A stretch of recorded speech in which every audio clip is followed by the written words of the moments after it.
النبأ العظيم الذي هم فيه مختلفون.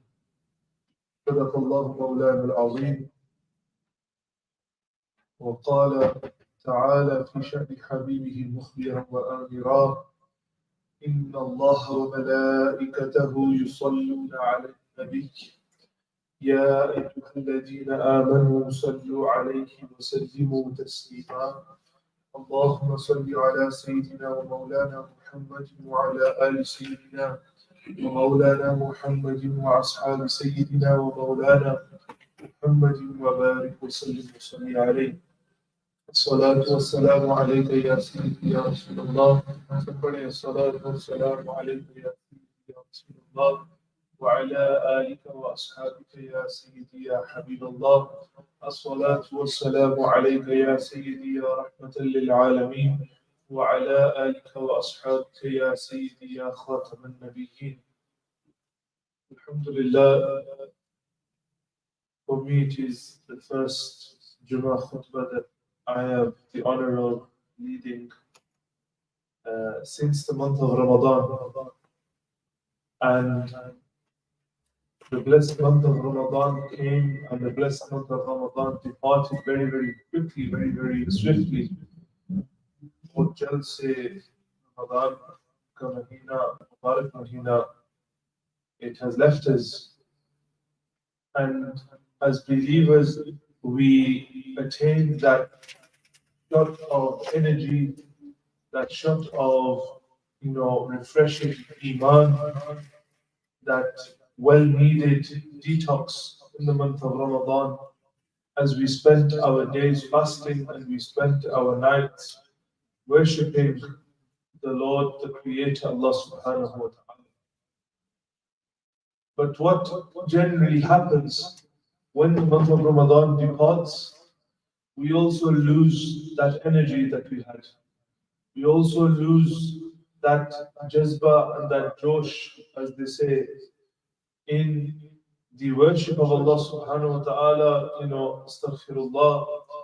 The reality is many of us, we become lazy.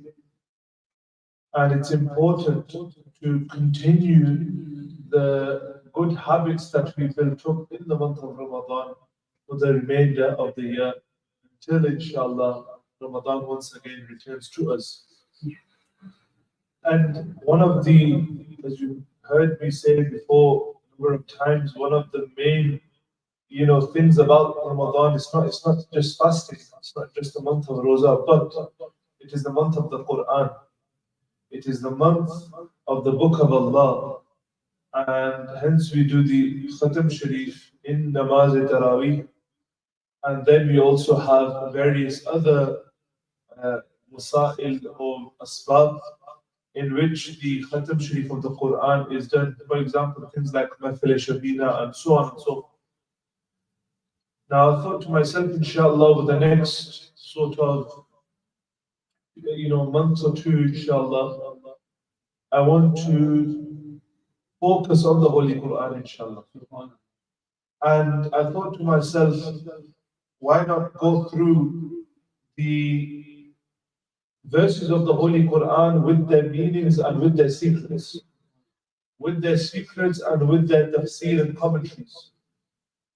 So I thought to myself, inshallah, we will begin with one of my favorite chapters of the Holy Quran, and that is Surah Al-Naba, which is, you heard before me, even on the Musalla, when I have the honor of leading Salah, I often recite Amma Yatasa'alun, Surah Amma as it's called, and the other name for it is Surah Naba.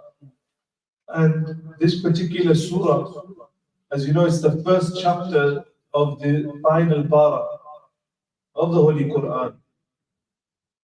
Surah Amma, it has a particular context, it has a particular theme that it begins with. First of all, the first verse, as we begin, أعوذ بالله من الشيطان الرجيم بسم الله الرحمن الرحيم عما يتساءلون. And this particular word, the first word, is one of the names of the surah. And this term or this phrase amma, it's actually made up of two different words, an and ma. An in the Arabic language can mean regarding, and ma can mean what or whatever. So regarding what, amma yatasa'alun, they question one another. इसके बारे में वो एक दूसरे से सवाल करते हैं. Allah subhanahu wa ta'ala says that regarding what, amma yatasa'alun, they question one another. एक दूसरे से वो सवाल करते हैं. Amma yatasa'alun. And then in the next verse, Anin naba al-azim. Anin naba al-azim. Allah subhanahu wa ta'ala gives the answer here about regarding Naba al-Azim, a great news. So this is the second name of this verse, or another name of this surah. Naba. And Naba means news, khabar. So, Anin Naba al-Azim, who is questioning? And the Mufassirin explain this here as well. They said this can refer to the Sahaba Kiram. Sahaba Kiram swal kar rahe hain, and who are they questioning? Who are they asking from? The Prophet alayhi salatu wassalam. Nabi Kareem alayhi salatu wassalam se wo swal kar rahe hain. And this can also mean the Mushrikeen in Makkah, the Quraysh in Makkah. Why can it mean them? Because they also ask the same questions. But their questioning and the questioning of the Sahaba is very different. Very, very different. सवाल तो एक ही है, लेकिन दो ग्रोह पूछ रहे हैं. एक ग्रोह एक रीजन के लिए, एक मकसद के लिए पूछ रहा है, और दूसरा ग्रोह एक और मकसद के लिए पूछ रहा है. They are questioning for different reasons. So, Anin Naba al-Azim, about this great news. What is this great news? Allah subhanahu wa ta'ala in the next verse elaborates further upon this great news. What is this great news? الَّذِي هُمْ فِيهِ مُخْتَلِفُونَ. Allah subhanahu wa ta'ala says that this great news that they question one another about, الَّذِي هُمْ فِيهِ مُخْتَلِفُونَ. This is something that they all differ, they all have ikhtilaf about it. They all differ about it. It's great news. So what is this? The Mufassirin Kiram, they say that this Naba al-Azim is the resurrection. Is al-Ba'th. The resurrection, the concept of being given death by Allah subhanahu wa ta'ala, and then after death, being given life once again by Allah subhanahu wa ta'ala. And this is one of the tenets of Iman. For a believer, मोमिन के लिए ये बहुत जरूरी है इस पर ईमान रखना कि हमने मर भी जाना, मरने के बाद हमें जिंदा किया जाएगा. This is very, very important aspect of our Iman. Why? Because the Mushrikeen in Makkah, they had an issue with this. When the Prophet ﷺ tells them that you are going to be given death, then you're going to be given life once again, they could not understand. Mushrikeen, they couldn't understand. And this is why I go back to the first verse. Amma yatasa'alun. They all question one another. They all ask about this, about resurrection. And I said the Sahaba questioned and the Mushrikeen questioned as well about this. But when the Sahaba Kiram questioned about resurrection, it was only to increase their Iman. When they asked about resurrection, they would say, Ya Rasulullah, tell us when we will be given life again and what will happen, Ya Rasulullah. Ya Rasulullah, tell us when we will be on the day of judgment in Mahshar, where we will go, Ya Rasulullah, or where you will be, Ya Rasulullah, and how we will find you, Ya Rasulullah, and how we will have closeness to you, Ya Rasulullah, or how we will be successful, Ya Rasulullah, or how we will be protected.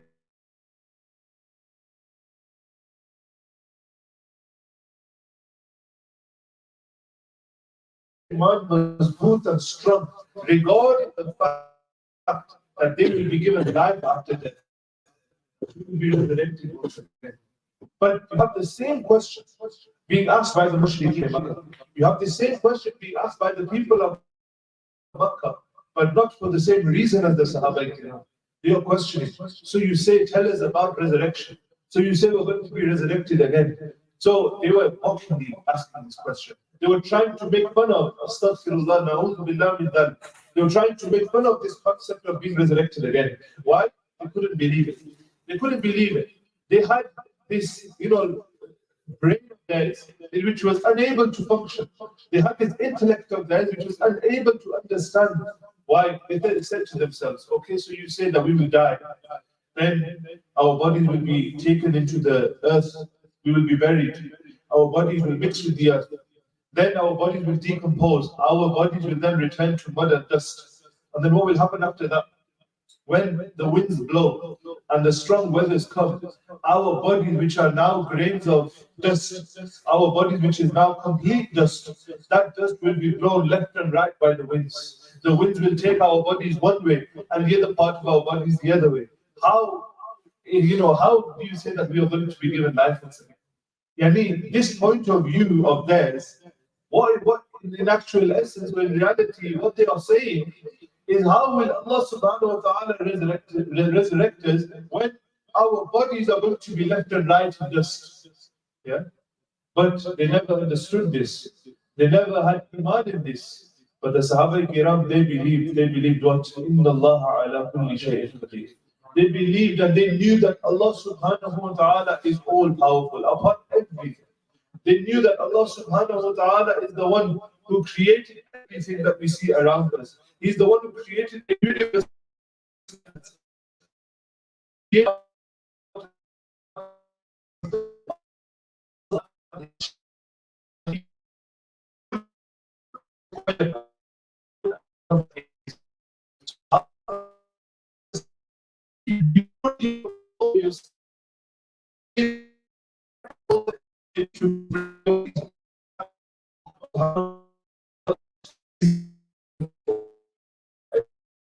When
in the next verse, and this in Arabic grammar they call it ta'keed al-lafzi. This is a type of emphasis, a type of ta'keed. हम अगर हमने अपनी ज़बान में कोई ताकीद किसी बात की ताकीद करनी है, हम अपनी आवाज को ऊंचा कर देते हैं. Yeah, we raise our voice for the effect of ta'keed. हम अपनी आवाज को ऊंचा कर लेते हैं, लेकिन अरबी में वो आवाज को ऊंचा कर, वो भी आवाज को ऊंचा करते हैं. They do that as well. But they have a different sort of ta'keed where they repeat either the word or the sentence another time. Right? So here is an example in the Holy Quran. كلا سيعلمون ثم كلا سيعلمون. Allah subhanahu wa ta'ala says, surely they will know, they will find out. Unko pata lag jayega, they will find out. Thumma, then kalla saya'lamun, then surely they will find out. Allah subhanahu wa ta'ala repeats it here. There's another place in the Holy Quran talking about ta'keed, this type of emphasis where Allah subhanahu wa ta'ala repeats either a word or a sentence for emphasis. How? Where else did he say this, or where else did he use this sort of ta'keed? In Surah Inshirah or Surah Alam Nashrah, as it is called. فَإِنَّ مَعَ الْأُسْرِ يُسْرًا إِنَّ مَعَ الْأُسْرِ يُسْرًا. SubhanAllah, look how beautiful this is. That Allah subhanahu wa ta'ala doesn't just say once that with hardship will follow it ease. No, he says it again, إِنَّ مَعَ الْأُسْرِ يُسْرًا. Verily with hardship comes ease. It's though the Allah Ta'ala in Quran Kareem ये ताकीद फरमाई है कि when you have difficulty, when you are in tribulation, don't lose hope in the mercy of Allah subhanahu wa ta'ala. You can find yourself in the darkest place in your life, in the darkest road and the darkest pathway of your life. Never lose hope in the mercy and the rahmah of Allah subhanahu wa ta'ala. Because He is the one who says, فَإِنَّ مَعَ الْأُسْرِ يُسْرًا إِنَّ مَعَ الْأُسْرِ يُسْرًا. Therefore, verily with hardship comes ease, verily with hardship comes ease. Yeah. So that ease, you wait for it because Allah has not said it once, He said it twice. And when hardship comes, ease will follow you. Inshallah. With the rahmah of Allah subhanahu wa ta'ala, always have hope in the mercy of Allah subhanahu wa ta'ala. So He says about the kuffar who are trying to mock this idea that you say we are going to be given life once again, we're going to die and we're going to live again, we're going to be given life again, our bones are going to gather up and our skins are going to reappear. Our bodies are going to reform. You say this? Allah subhanahu wa ta'ala says, yani to the Prophet alayhi salatu wasallam, so soon they will know. You know, soon they'll find out. When we give them death and then we reform their bodies and we stand them up on the day of judgment, then they'll find out. Then they'll realize we didn't believe in life after death, but now we are living after death. Now we are standing before Allah subhanahu wa ta'ala after death. And that's when regret will be in every fiber of their bodies. Regret will be filled in every fiber of their hearts. Every fiber of their soul will be filled with regret on that day. So, كَلَّا سَيَعْلَمُونَ ثُمَّ كَلَّا سَيَعْلَمُونَ. Two small verses, but look at the gigantic meanings and the secrets behind these verses. The Quran is an ocean. All we have to do is pick up a drop, and we could be there for 2-3 days analyzing that one drop of the Holy Quran. And then we put that drop down and we pick up another drop. We go to the next verse. Allah subhanahu wa ta'ala here now. Because remember what we said, why did the kuffar not believe in life after death? Because they said what, that our bodies are going to be here and there. Our bodies are going to be dust. You know, our hands are going to be no more, our feet are going to be no more, skins are going to be no more, our bones are going to be no more. How are we going to be given life again? Yani, doubting the power of Allah subhanahu wa ta'ala. They doubted the power of Allah subhanahu wa ta'ala. In the next verses, in the next 10 verses, Allah subhanahu wa ta'ala, He begins by giving not just the kuffar, but giving all of us the evidences of the power of Allah subhanahu wa ta'ala. And these evidences are for us to see all around us. To see the power of Allah subhanahu wa ta'ala all around us. I pray Allah subhanahu wa ta'ala. Inshallah, next week I will continue from this verse and go through these evidences of Allah subhanahu wa ta'ala one by one. Those evidences we see all around us. وآخر دعوانا الحمد لله رب العالمين.